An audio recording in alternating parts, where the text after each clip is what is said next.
selon saint Matthieu.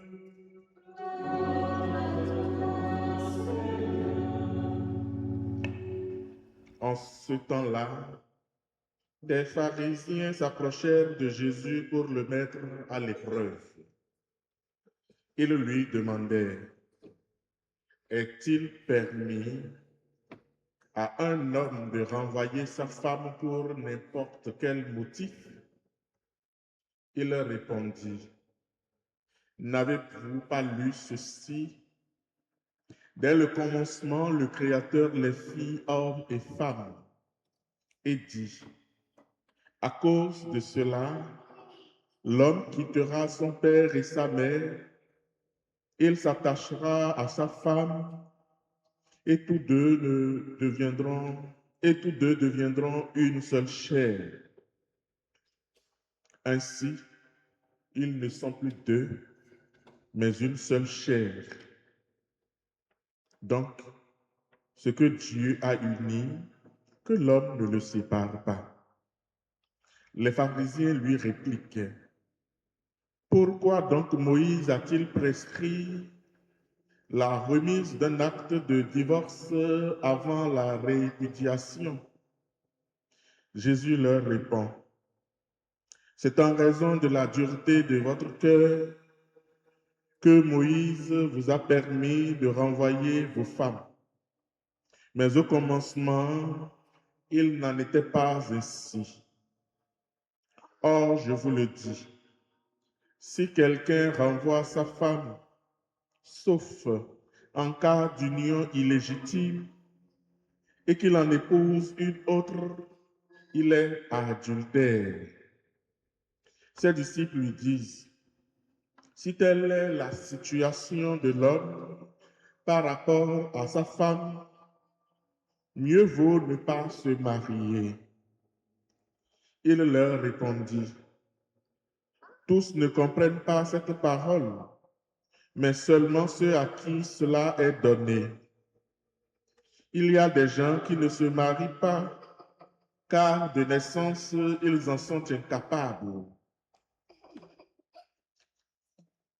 Il y en a qui ne peuvent pas se marier, car ils ont été mutilés par les hommes. Il y en a qui ont choisi de ne pas se marier à cause du royaume des cieux. Celui qui peut comprendre, qu'il comprenne. Acclamons la parole de Dieu.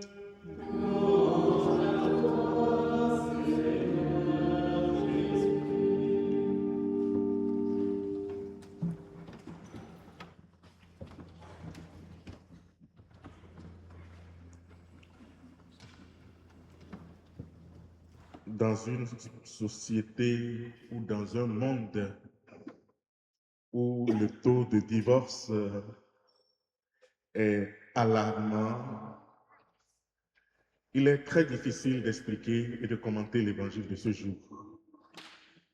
Mais pour le comprendre et pour nous permettre d'entrer dans l'intelligence de ce que Jésus dit, il me semble que la première lecture tombe à pic. Parce que, à entendre Dieu parler dans cette première lecture, on a l'impression d'une déclaration d'amour et une promesse de fidélité. Dieu raconte et rappelle à Israël tous les gestes qu'il a essayé de faire afin que Israël puisse toucher du doigt la fidélité et l'amour fidèle de Dieu. Dieu lui raconte comment, dès le commencement, il l'a sauvé, il l'a choisi et l'a tiré de situations alarmantes. Juste un extrait que nous allons réécouter pour évaluer ce que Dieu a été capable de faire pour son peuple. Je suis passé près de toi et je t'ai vu te débattre dans ton sang. Quand tu étais dans ton sang, je t'ai dit, je veux que tu vives. Je t'ai fait croître comme l'herbe des champs. Tu as poussé et tu as grandi. Tu es devenue femme. Ta poitrine s'est formée, ta chevelure s'est développée, mais tu étais complètement nue. Je suis passé près de toi et je t'ai vu. Tu as atteint l'âge des amours. J'ai tendu sur toi le pan de mon manteau et je couvris ta nudité. Je me suis engagé par serment. Je suis entré en alliance avec toi, oracle du Seigneur, et tu as été avec moi. Et à la suite de cette belle déclaration, il y aura beaucoup d'autres déclarations de ce que le Seigneur a fait. Mais force est de constater que malgré cette fidélité, cet amour envers de Dieu, le Seigneur constate que le peuple s'est prostitué. C'est-à-dire, il a fauté. Et le Seigneur dit, mais tu t'es fié à ta beauté, tu t'es prostitué en usant de ta renommée, tu as prodigué tes faveurs à tout passant, tu as été à n'importe qui. Et le Seigneur ajoute, cependant, moi, je me souviendrai de mon alliance, celle que j'ai conclue avec toi au temps de ta jeunesse, et j'établirai pour toujours une alliance avec toi. Ainsi tu te souviendras, tu resteras couverte de honte. Et dans ton déshonneur, tu n'oseras plus ouvrir la bouche quand je te pardonnerai tout ce que tu as fait. Chers amis, voilà la logique de l'amour. Et voilà ce qui doit fonder nos relations humaines, nos relations matrimoniales. Et quand l'amour est développé dans un accompagnement pareil à celui que le Seigneur a pour son peuple, on peut comprendre que l'autre peut pécher. On peut comprendre que l'autre peut fauter, qu'il peut arriver dans sa faiblesse de fauter, de pécher. Mais est-ce que le péché a la force de détruire l'amour? Est-ce que le péché a la force de rompre l'alliance qui a été établie entre nous?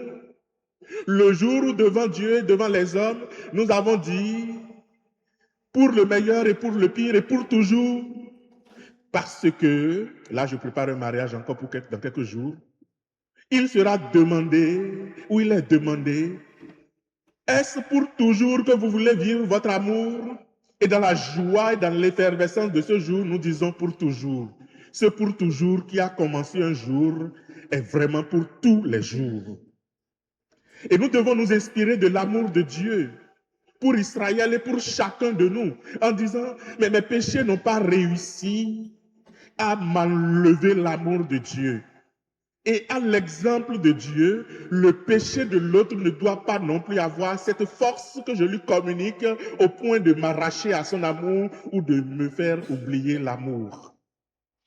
Voilà pourquoi Jésus rappellera qu'il s'agit, comme c'est le cas entre Dieu et Israël, dans un mariage, qu'il s'agit d'une alliance, qui fait que désormais, nous ne voyons plus deux personnes, même si c'est deux individus qui sont devant nous, mais les deux personnes forment désormais une seule chair.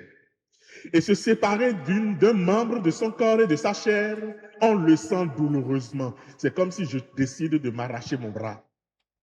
Je m'en sentirai amputé pour toujours.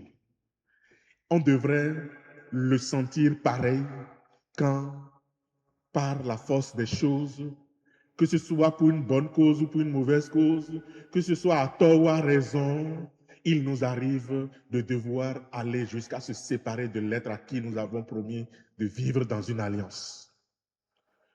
Ce que je dis là rejoint certainement des situations que nous connaissons et pour lesquelles nous souffrons. Mais si nous ancrons notre amour, nos relations interpersonnelles dans cette fidélité de Dieu et à l'image de cette fidélité de Dieu, alors même le mal que l'autre fait n'aura pas la force de détruire l'amour que j'ai pour lui.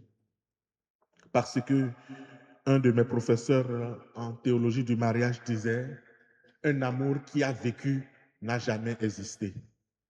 Voilà pourquoi, quand on conjugue l'amour au passé, on est triste.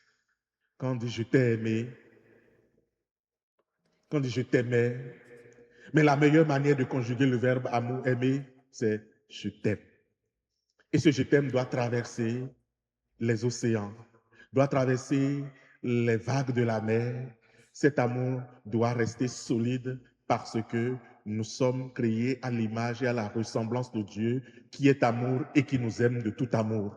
Voilà pourquoi nous aussi, nous devons oser et nous pouvons oser dire à l'autre en le regardant dans les yeux, en sachant qu'il est faible et qu'il est capable de me vexer, qu'il est capable de m'offenser, mais malgré tout ça, j'ai le courage de lui dire, je t'aime. Que le Seigneur bénisse les amours qui sont ici aujourd'hui. Que le Seigneur corrige les amours qui connaissent des difficultés. Que le Seigneur blesse les cœurs qui ont été blessés par l'amour. Parce que, justement, par respect pour l'amour et par égard à Dieu qui est amour, nous devons vivre dans l'amour. Ce n'est que comme ça que nous sommes véritablement image et ressemblance de Dieu.